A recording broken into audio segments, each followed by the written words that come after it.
Hello, guys. All right, today we're going to be going over the mandible today. So the mandible, there's a few projections that we're going to learn today. I think all of them are new except for one. But let me go ahead and share my PowerPoints here.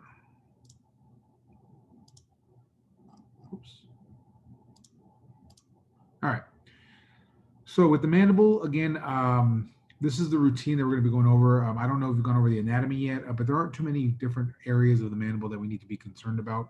Um, I'm going to move to this PowerPoint just so I can kind of show you the different areas of the mandible, right? So here's your mandible. All right, so we know that the very uh, kind of point of the mandible here is the mental point, and that's kind of where we get our MML from. So that portion right at the tip of the chin is the mental point. Okay, so as we look at a lateral view of the mandible, this portion here that I have my mouse pointed over is the body of the mandible. All right, so let me mark it here. Here's the body. All right, that's the body of the mandible.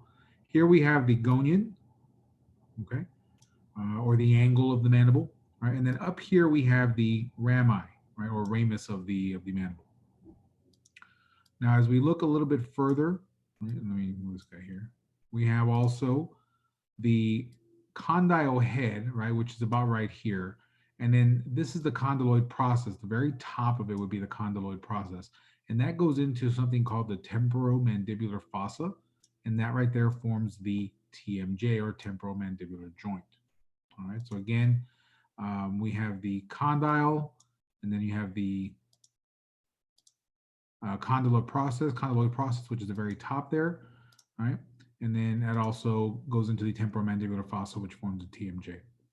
All right. Then moving, if we look under here, right, this area right there is the coronoid process. Okay, so coronoid, and then you got condyle or condyloid. All right, coronoid, condyloid, or they call it the condyle process as well. All right, so those are the main areas of the mandible that we need to be concerned about. All right, so we're going to do different projections um, that will help us see different structures. Um, so let's get back to the PowerPoints. All right, so again, here's the routine along with the special projection for the mandible that we're going to be doing today. So if we're going to start off with an axiolateral or an axiolateral oblique, okay, so this is going to depend on how you rotate the patient's head. It is an axiolateral, so if it's an axial projection, that means that there's an angle of more than 10 degrees on it, right? So um, both of these projections, axiolateral, oblique, are going to have angles of the CR, but the oblique will involve a rotation of the patient's head as well. Okay. Then we'll talk about a PA or PA axial. All right. Now the PA, the positioning for both of these is the same, right? We always put the nose and forehead on the image receptor for any PA projection of the head, right? That doesn't change. So it's kind of familiar. The only thing we're going to be looking at different structures centering at different points. Then we do an apiaxial town, which is the exact same thing we've been doing all this time as far as positioning. The only thing that's going to change there really is the centering point. Modified waters, which we've covered the last couple of weeks. The modified waters is, we're going to refer back to page 422, which is on the facial bone. So it's the exact same projection we just did this past week in the lab. And then finally, there's an SMV of the skull, which is the exact same SMV of the skull that we've been doing since we started. Nothing has changed. The position is the same. The centering point is the same. We're just looking at different structures. Okay. So of these projections, really there's the axiolateral and axiolateral oblique are the very, very new ones, right? The PA axial is a little different than any other PA axial we've done before, just because we're going to be angling a different direction. But the position of the patient is the same for most of these projections, okay? All right, so first we're going to start off with the axiolateral or axiolateral oblique, right? So this is probably the most difficult of the projections that we're going to talk about this week. So what we're looking for here is we're looking for any type of fractures or any type of early pathology of the mandible. And this projection is going to depend on which area of the mandible you're trying to view, okay?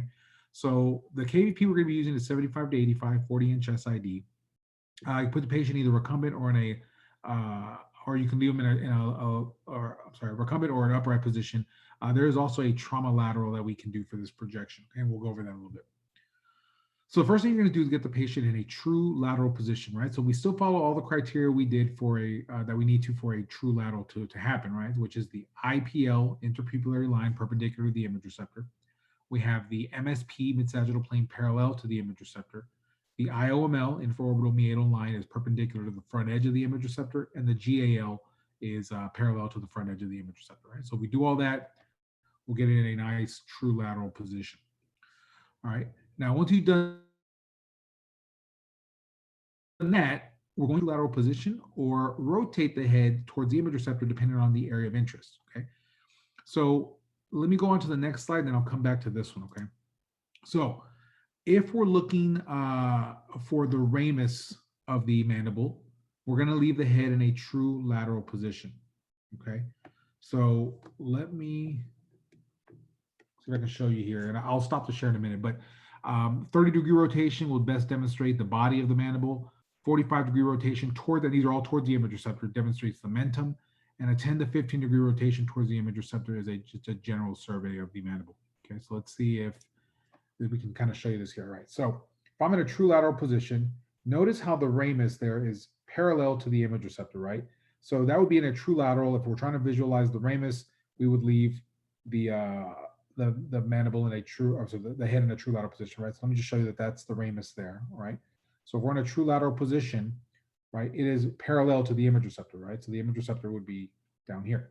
Okay, now if I wanted to do a general survey, I do a slight 15-degree rotation towards the image receptor, and it kind of visualizes all the entire, this bottom portion of the mandible, right? So you get the mentum, the body, the ramus down here, okay?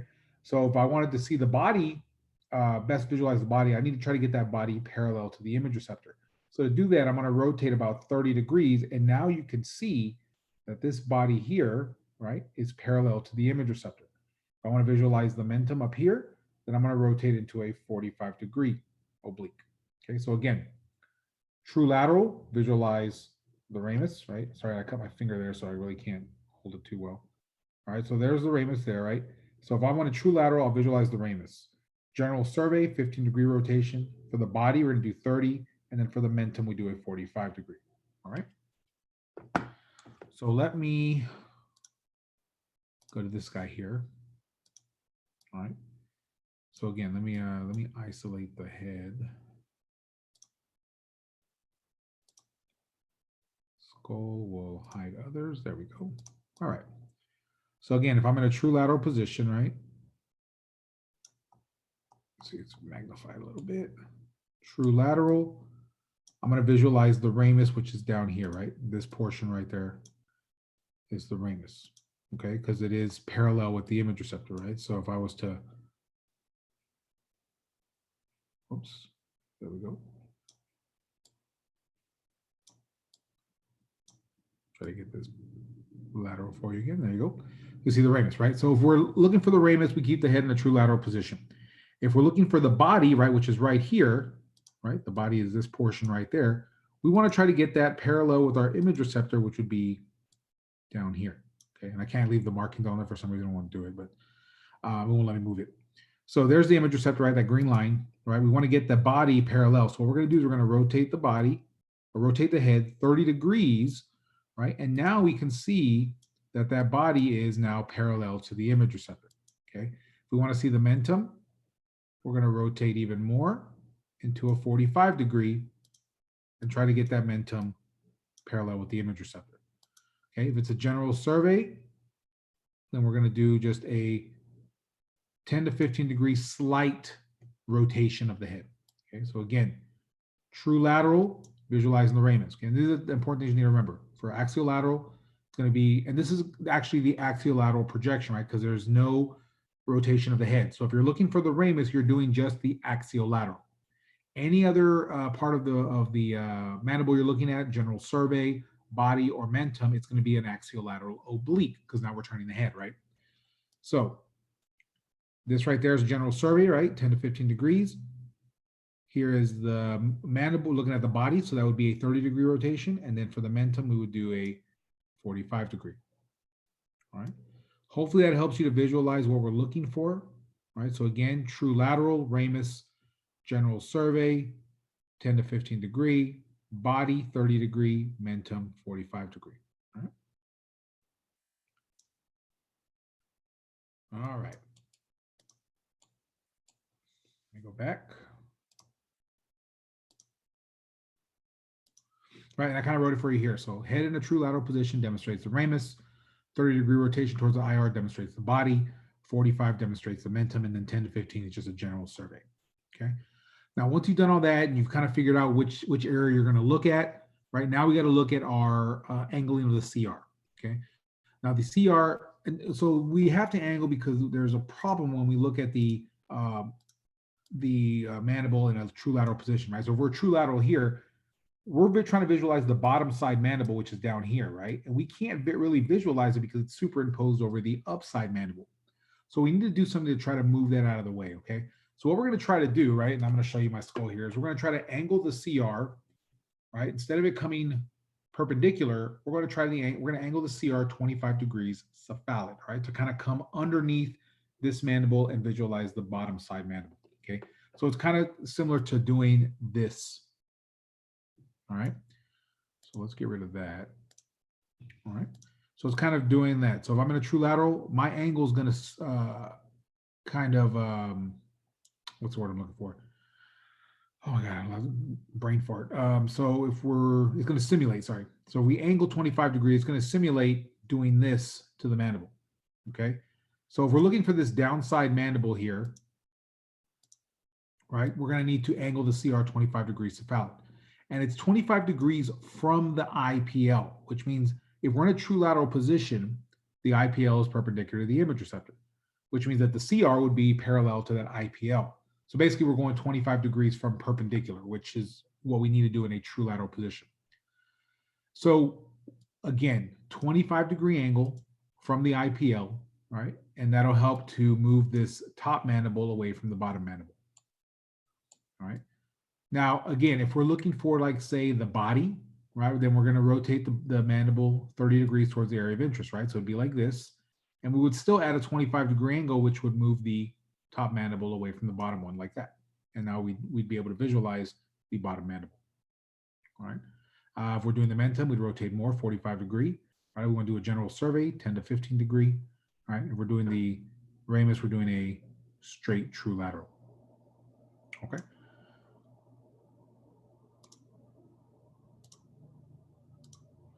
Okay, so we got that 25 degrees cephalad angle, right? And if you look at the guy here, you can tell, right, that this angle here would be our perpendicular, right?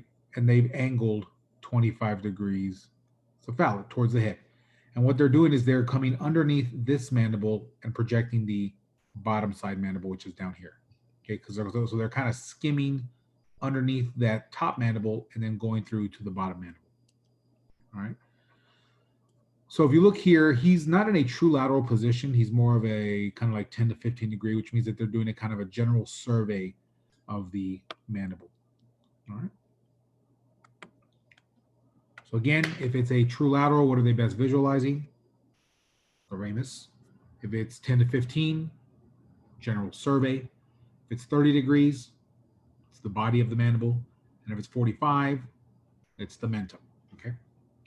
Now, the angle of the CR again is 25 degrees, right, from the IPL, in order so we can get underneath the mandible, see the bottom one, right? However, there is a couple of things with the angle that you can do if you don't want to angle that much. There's a method of employing a combination of head tilt and angle to reach 25 degrees. Again, I'll show you that in a minute. But again, once we figure out what our angle is, we're going to angle 25 degrees, or if we're going to rotate, whatever it is, we need to center our CR, right? Which all you're going to do is this one is just center it to the area of interest on the mandible. So if it's the body, center it to the body. If it's to the mentum, center it more to the mentum. If it's the ramus, center it more to the ramus. Okay. Collimate and suspend respiration. All right. So here's that angle I was talking about. So you can employ a combination of head tilt and CR angle not to exceed 25 degrees. All right. For example, and I'm going to take this off here. For example, I have my head in a true lateral position, right? So here's the image receptor, right? I'm looking at you. Here's my image receptor. Have my head in a true lateral position. So what we're going to do now is say we're looking at the ramus, right? And we're looking for the downside ramus, which would be over here. Okay. So what I'm going to do, I'm trying to hold this guy, is normally I would angle my CR 25 degrees cephalad, right, to come underneath this mandible and hit this bottom mandible. All right. But what I can do is instead of angle 25 degrees, if I employ a, say, 15-degree head tilt toward the image receptor, which means my vertex is going towards the image receptor. So if I tilt the head 15 degrees towards the image receptor, now I only need to angle 10 degrees in order to see this mandible, okay? Because that head tilt has helped me to move this top mandible away from the bottom, right? So it's no longer superimposed. So instead of going 25 degrees underneath that mandible, now if I employ a 15-degree head tilt, I only have to go 10 degrees to still get that mandible, okay? But you can do any combination. If I do 10 degree, then I have to do 15, right? If I do 5, I do 20, right? Nothing, 25, okay?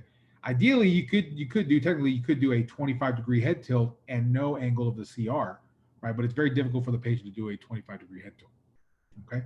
So just remember, it is a 25-degree CR cephalad angle, but you can employ a combination of head tilt and CR angle not to exceed 25 degrees. Okay. So just make sure you pay attention to that because it will be a question, right? So again, important things to remember for this mandible, right? Making sure that you rotate the head depending on what area of interest you're looking at, right? So if it's an axial lateral projection only, we're visualizing the ramus, right? Because it's a true lateral, there's no rotation of the head. If it's an axial lateral oblique, right, then we're going to rotate the head either 10 to 15 degrees for a general survey, 30 degrees for the body, or 45 degrees for the mentum, okay? Once you've done all that and you've rotated the head or kept it in a true lateral, whichever, depending on where you're looking at, then you do the angle, right? And so if you're not going to employ any head tilt at all, then it's a 25 degrees cephalad angle, right, from the IPL. So make sure the IPL is perpendicular. However, if there's a head tilt, you're going to employ, say, 10 degrees, then how much would I angle cephalad? Well, if it's 10-degree head tilt, that means I need to angle 15 degrees cephalad, okay? And that'll give me my 25 degrees from the IPL, okay? If you look here on this images here, we have the head tilt and CR angle, right? So they've kind of tilted their head down a little bit on this projection here. Oops. Go back.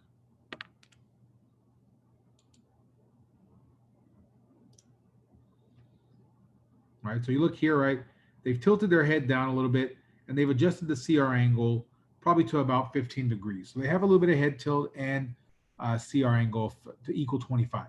On this picture here, he's pretty much straight. He is rotated toward the image receptor, so they're probably doing a general survey. But the angle here from perpendicular is about 25 degrees. So he didn't have any head tilt. It was just a straight 25-degree cephalad angle. Okay, so you can do either one. That's, again, another important thing to remember for the test, because I may ask you, if you employ a 15-degree head tilt, how much CR angle would you do? You tell me 10 degrees cephalad.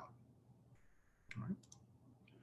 Now, if you're doing a horizontal beam trauma projection, right, we're still going to get the patient, and this one here, you would keep the patient in a true lateral, right? We wouldn't rotate the head because for trauma, we're not going to rotate the head. So you keep them in a true lateral position, okay? So what we're going to do is now we're going to still angle the CR 25 degrees cephalad, right? So if you look here, right, here would be like my perpendicular, right? Perpendicular to the image receptor. So if we look at this angle, they've angled 25 degrees cephalad, right? Because they're still going up towards the head. But they also add a 5 to 10 degree posterior angle, which means that you're going to not only angle like this to the patient, right? You're also going to angle posterior, so coming down, all right? So again, my head is in a true lateral position. All right, I'm gonna try to get close here. All right, so let me take off this share. Take that off. All right, so the head is in a true lateral position, right? So what we're gonna do now is we're going to angle, right? Kind of hard to see here. Okay, so we're gonna angle instead of patient's laying down. I just don't know how to show this to you. It's kind of hard on here. All right, so instead of coming straight this way, right? Like we would know if they're in a lateral position, right? We're angling 25 degrees cephalad, right? To come underneath this mandible and hit the bottom, right? I'm the image receptor. So we're angling 25 degrees, okay? So that's part of what you should do. Now you should also angle 5 to 10 degrees posterior, which means you're going to be angling down.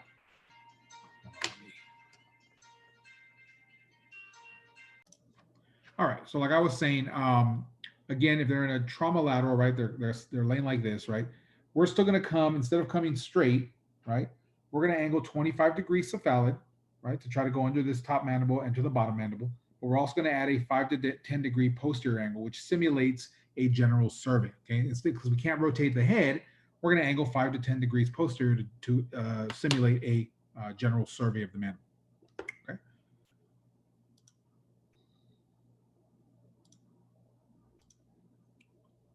All right. So, like I was saying here, right? Not only did we angle 25, oh my God, come on. Not only did we angle 25 degrees cephalad, right? We're also angling 5 to 10 degrees posterior or down. Okay.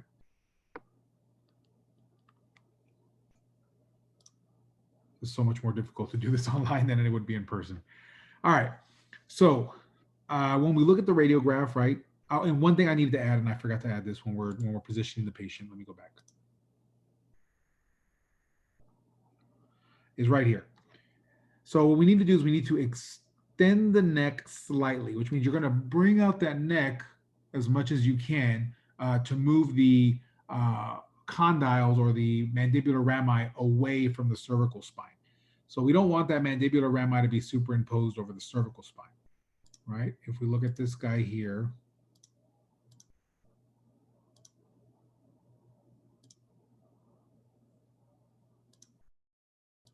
all right, if we don't extend that neck, right, sometimes this cervical spine, right, would get superimposed over this rami like that. Okay, so we want to make sure that we extend the neck a little bit to kind of bring that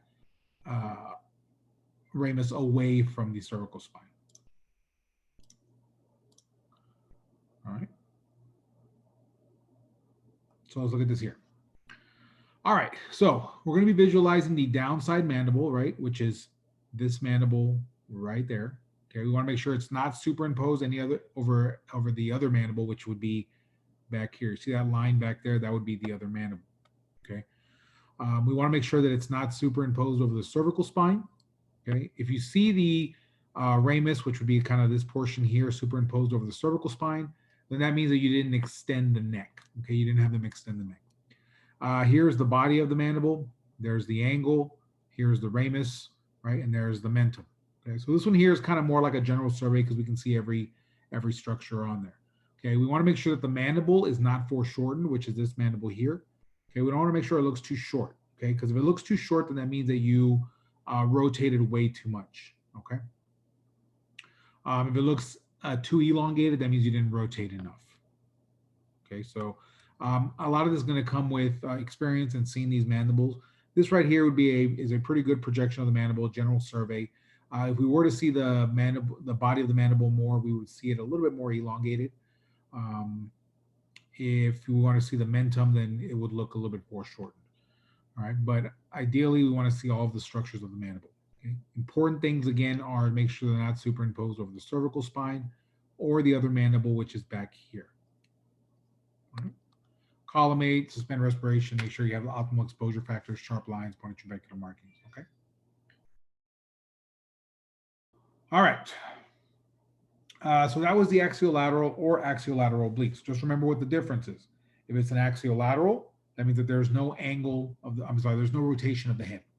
If it's an axiolateral oblique, then we rotated the head either 10 to 15, 30, or 45. Okay. What's the angle for the CR that you need to use? 25 degrees cephalad, right? Now, it doesn't matter if you employ a combination of head tilt and CR angle, it needs to equal 25 degrees from the IPL. So if I have a 15-degree head tilt, and remember the vertex going towards the image receptor, then how much angle do I need to put on my CR? Well, then we're going to put a 10-degree angle. See the cephalad angle, all right? Okay, so now we move on to the PA and the PA axial. Now remember, the positioning for all PA projections of the skull is the same, right, as far as the patient. We're going to put the patient's nose and forehead on the image receptor. All right. Make sure that they have their chin tucked, bring the OML perpendicular, just like you see in the picture. All right. We have that OML perpendicular. Okay. Make sure there's no rotation, no tilt. All right. And there's two projections we're going to do with this position of the patient. We're either going to do a PA or a PA axial. Okay. Now, both of these projections will visualize different structures. Okay. So if we're doing a PA, that means that we're trying to visualize kind of more the um, inferior portion of the ramus and the lateral portion of the body. Okay, so inferior portion of the ramus, lateral portion of the body. All right, so what we're looking at when we're doing the skull here, right, is we're looking for, and I'm going to show you kind of this way, right? So if they're PA, they're down on the image receptor, right? What we're looking at is we're looking at the kind of hard to see here. We're looking at the lateral portion of the body, which is right in this area here, right? This lateral portion of the body. And we're also looking at the distal portion of the ramus. Okay, so that's kind of what we're looking at when we have in a true PA position. All right, we're looking at this portion right in here.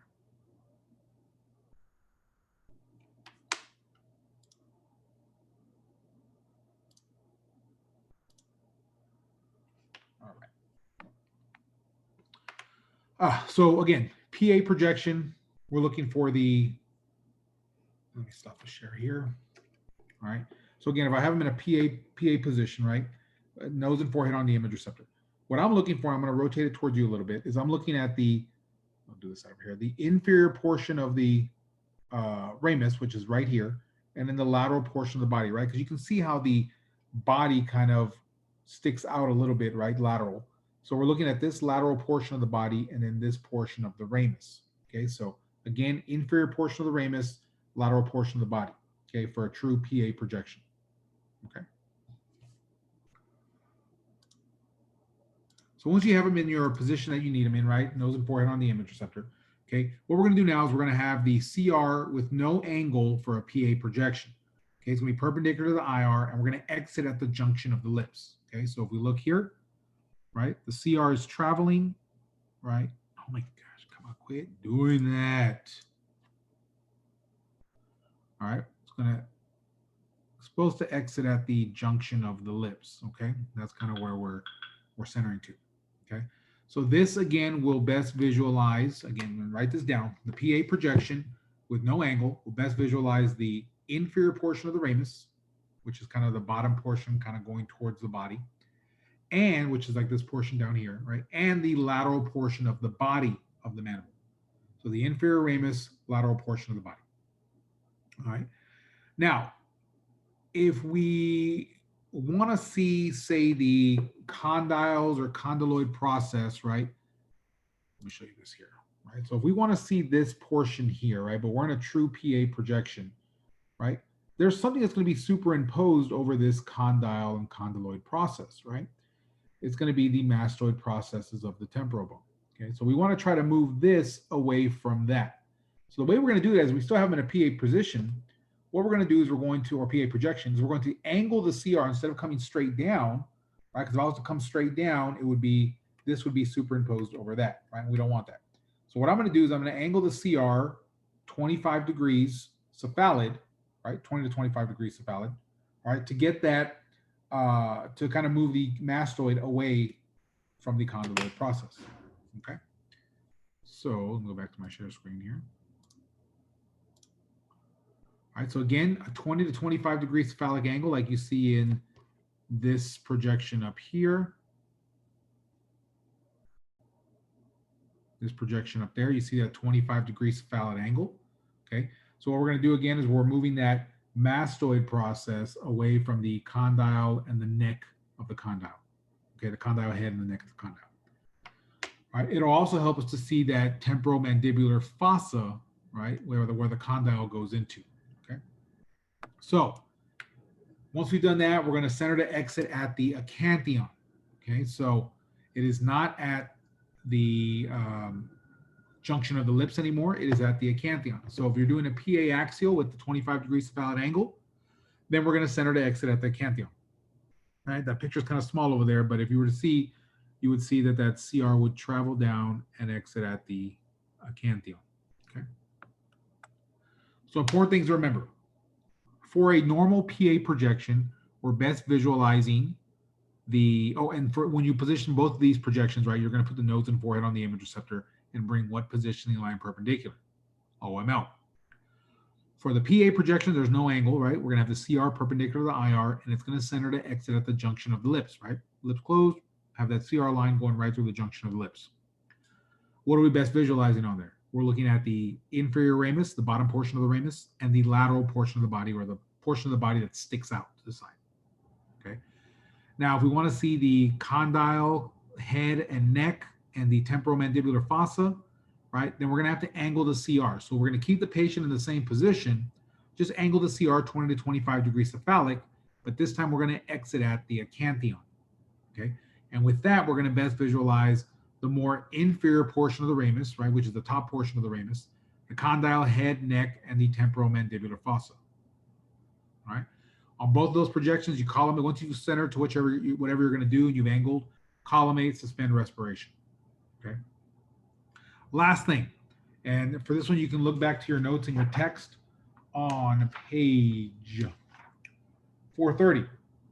All right. The note at the very bottom says, for a true PA projection of the body, if that's your area of interest, you need to extend the head and bring the AML perpendicular. Okay. So again, we're in a PA projection, right? Nose and forehead on the image receptor, right? If we're concentrating on the body here, right? So we want that body to be more perpendicular with the image receptor, right? What we're going to have to do is we're going to have to extend the head, bring the AML, right, from the acanthion to the EAM, right? That line now should be perpendicular to the image receptor, and you'll see that the body is kind of more perpendicular to the image receptor. And that gives us a true PA projection of the body. So if the body is the area of interest and you want to see it in a true PA, we'll extend the head, bring the AML perpendicular as opposed to the OML, and now we have the body of the mandible perpendicular to the image receptor. Okay, so keep that in mind. There's a note there. But the centering would be the same. You still exit at the junction of the lips for a PA. Okay, let's look at the image now. Right, just showing you again kind of a closer view of the other things here that I need to show you. All right, so here is the PA axial, right? And this one would be your PA projection, okay? So the PA, again, we're exiting at the junction of the lips. The PA axial, we're exiting at the acanthion. This one is a 20 to 25 degree cephalad angle. This one is no angle, all right? This one, the PA best visualizes the inferior ramus and the lateral body. And then this one visualizes the condyle, head, and neck.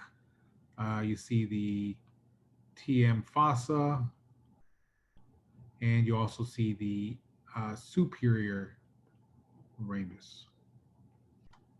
All right.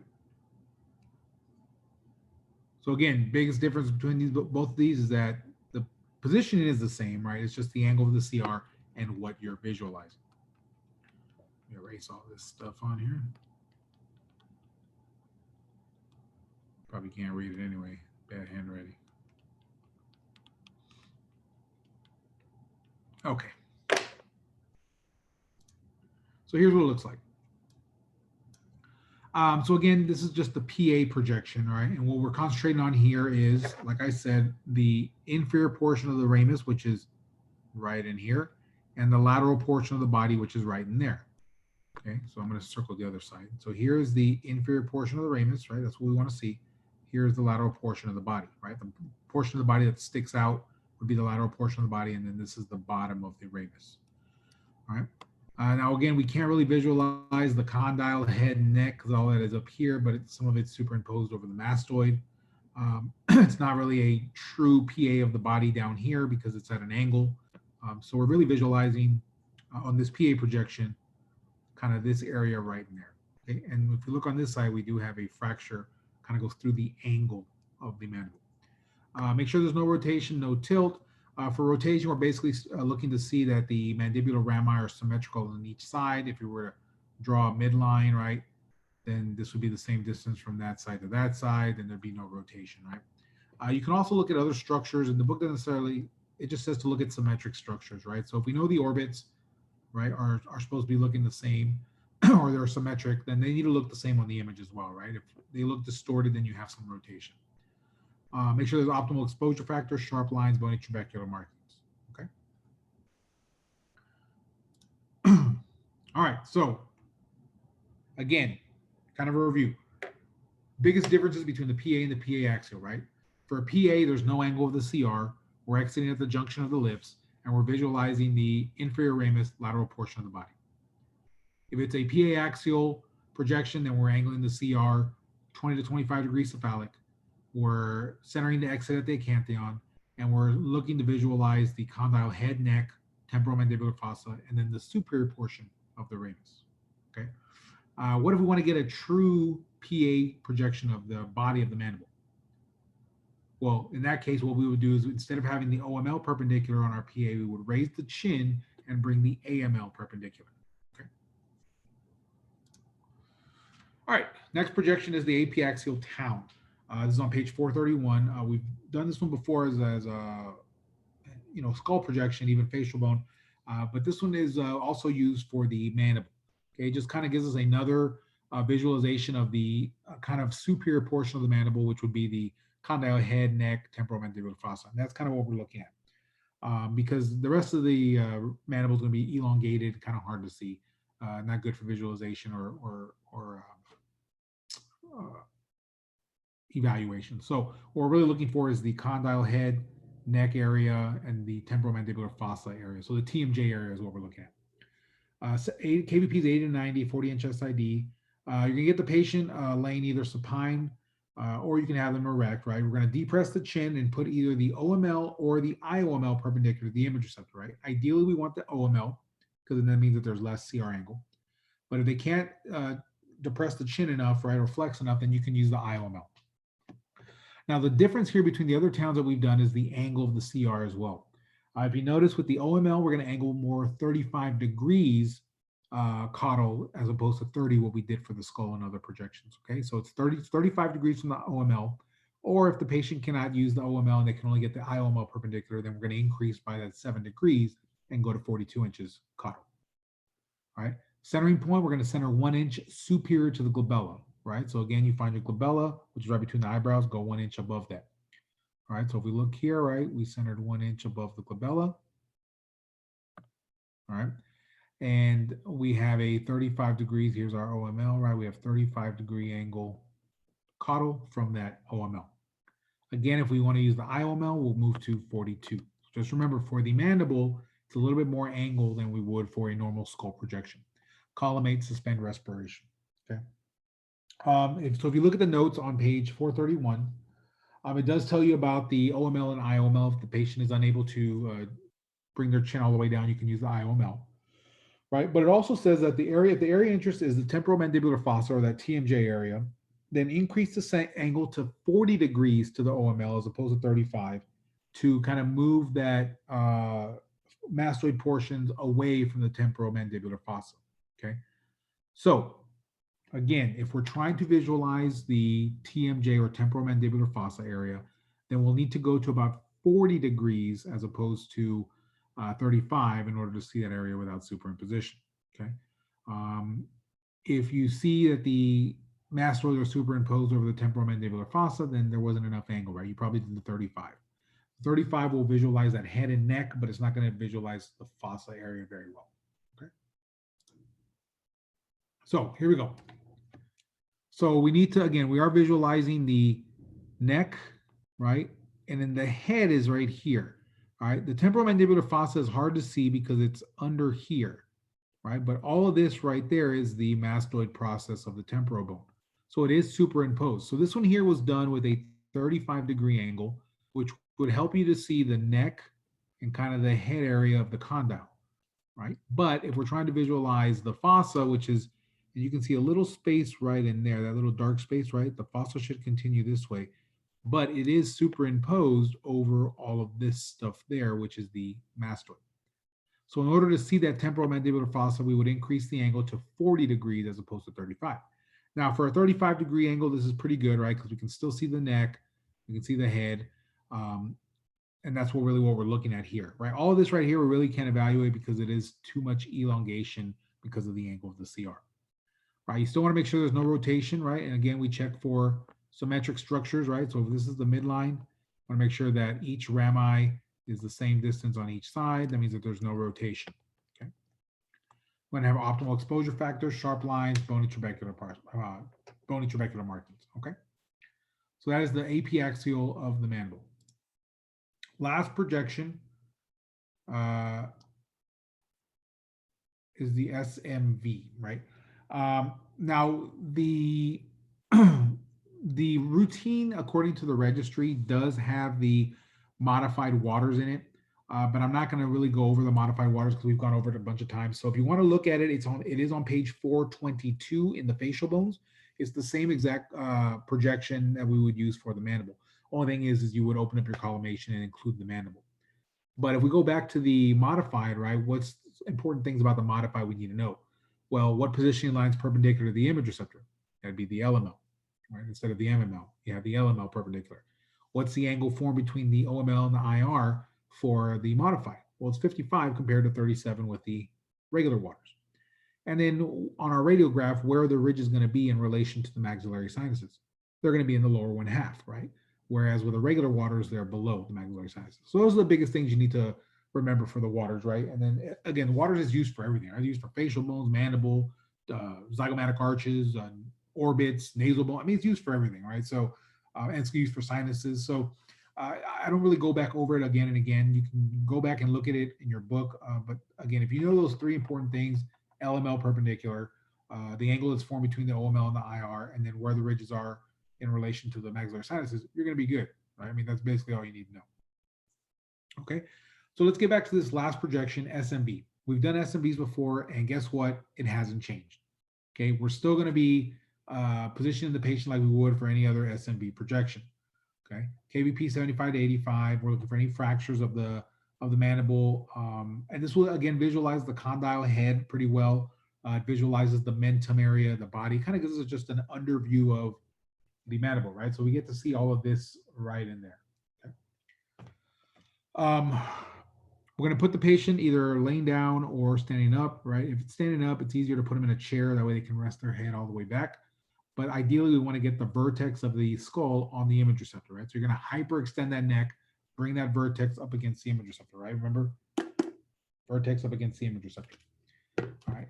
Have the IOML perpendicular to the image receptor, right? And this one shows a very good image, right? So here's your IOML, and it is, I'm sorry, parallel, not perpendicular, parallel to the image receptor. Okay, so IOML needs to be parallel to the image receptor, right? The CR, right, which is right here, needs to be perpendicular to the IOML, not to the image receptor. Okay, so again, the CR needs to be perpendicular to the IOML. Now, if you have the IOML perpendicular to the, I'm sorry, parallel to the image receptor, great, right? But ideally, you want to have that CR perpendicular to the IOML. Make sure there's no rotation, no tilt, and you're still going to center, right? CR perpendicular to the IOML, center midway between the mandibular angles or gonions, right? Or at 1.5 inches below the mandibular symphysis. Okay, so just like we've done for any other projection. Collimate, suspend respiration, right? Nothing too tricky on that one. Here's what it looks like. All right, so again, we are looking for the mandible, right? And in order for us to have a good SMV projection, we want to make sure that this mentum portion of the mandible is superimposed over the frontal bone, which it is there. Okay. We also want to make sure that we are able to see the condyles, which are down here, free of superimposition. I don't know if everybody can see those, right? But those are the condyles. Okay. We want to make sure that condyle is not superimposed over all of this mastoid stuff. Okay. If we see the condyle superimposed over the mastoid, that means that we didn't either extend enough, right? We had too much flexion, not enough extension,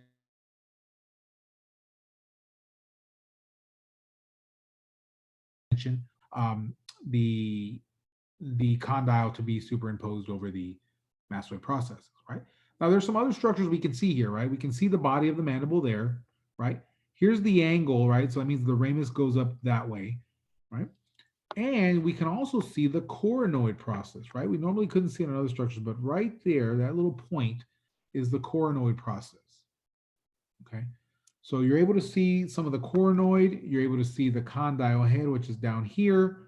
There's the coronoid. Here's the body, the mentum superimposed over the frontal bone. Okay. Make sure there's no rotation, no tilt. Okay. So remember, with tilt, we look for the ramus to the lateral portion of the body. Right. If it's equal on both sides, and then there's no tilt.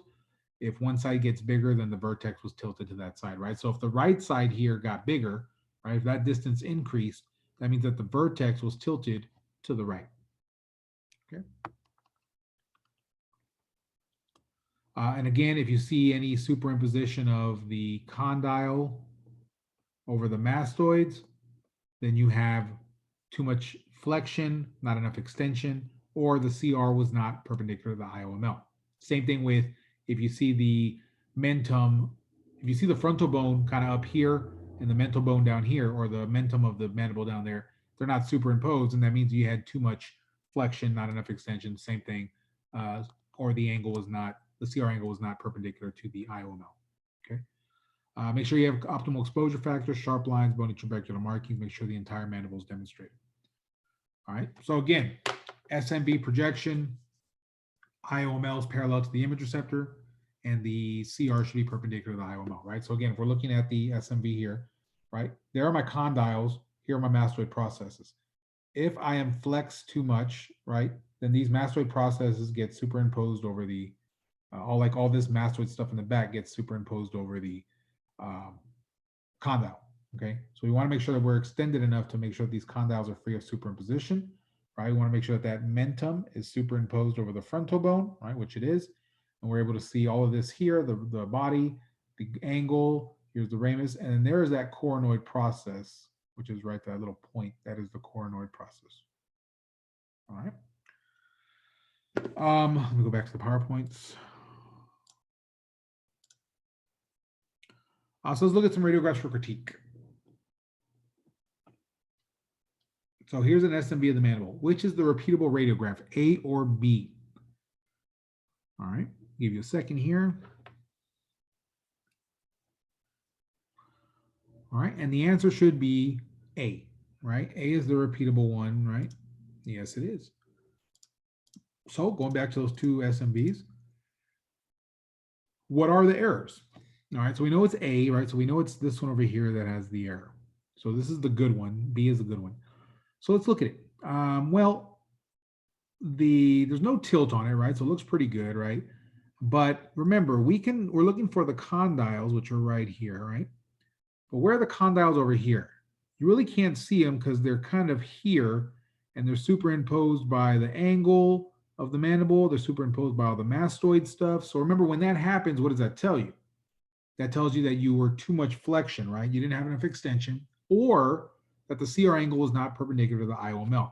Right? Another thing is you see the teeth here, the mentum, right? The frontal bone is up there. Again, not superimposed because you had too much flexion. Okay. What else is missing? Right? We know the marker is missing over here, right? So marker and then the rotation. I'm sorry, the flexion extension problem.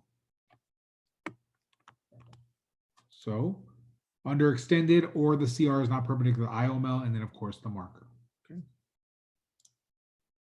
How much must the skull be rotated from a lateral position to demonstrate the body of the mandible for the axiolateral oblique projection? So we're going back to axiolateral oblique, right? So that means we're rotating the head, right? And how much are we going to rotate to see the body of the mandible? Give you 5 seconds here. 4, 3, 2, 1. The answer is B, right? Hopefully you said B. So remember, 30 degrees is for the body. What about 10 to 15? What does that visualize? Hope you said general survey. All right, what about 45 degrees? That is the mentum. And what about the skull and a true lateral? That is the ramus. Okay. So, and we know that this one is the body. Good. So erase all that.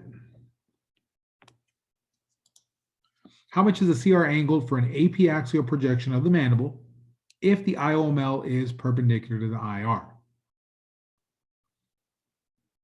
All right. So again, how much is the CR angled for an AP axial projection of the mandible if the IOML is perpendicular to the IR? Remember, this is going to be the town. Okay, so if the IOML is perpendicular, right, then how much are we going to angle? 1, 2, 3. Hopefully you said 42 degrees, right? If it's the OML, 35 degrees. Okay, this is for the OML. Now, what if we're trying to visualize the temporomandibular fossa and we have the OML perpendicular? Then that would go to 40 degrees for the temporomandibular fossa. Okay.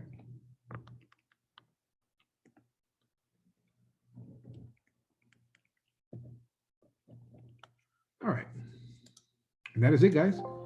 Let me stop this share here. So that is the projections for the mandible. That is what we're going to be doing in the lab this week. We're not going to do every single projection, but we definitely are going to do the axial laterals. So just make sure that you understand if you're doing an axial lateral by itself with no oblique, that means that we're having the head in a true lateral position. Again, if it's an axial lateral in a true lateral position, we're visualizing the ramus. If it's an axial lateral oblique, that means we're rotating the head, right? And if it's a general survey, it's 10 to 15 degrees towards the image receptor. For the body of the mandible, it's 30 degrees towards the image receptor. And then for the mentum, 45 degrees towards the image receptor.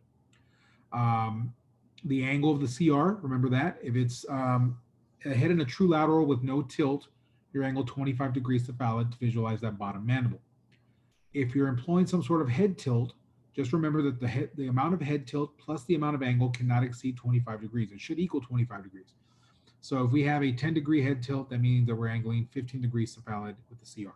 Okay, and you're just going to center to the area of interest, column A, suspend respiration, right?